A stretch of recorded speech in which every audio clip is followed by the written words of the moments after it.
Hey everyone! Are you facing issues with zarchiver showing operation completed with errors? Don't worry, we've got solutions for you. Stay tuned as we show you through fixing this error and getting your file sorted out smoothly. Let's get started. Open Mobile Setting. Now follow steps, don't skip video.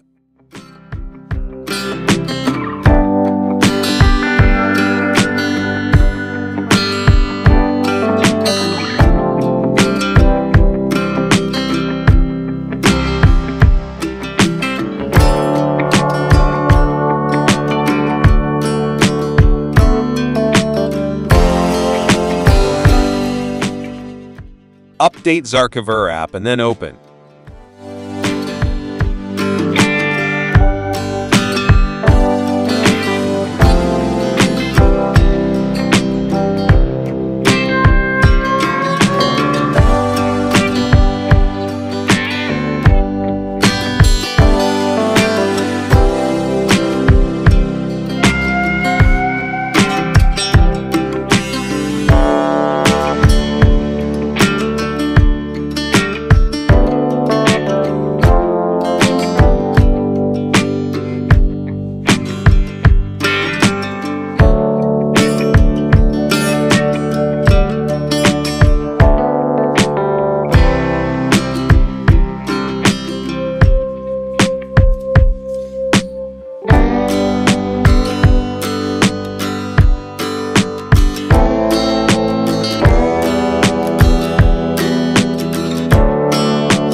This way, you can fix zarchiver operation completed with errors.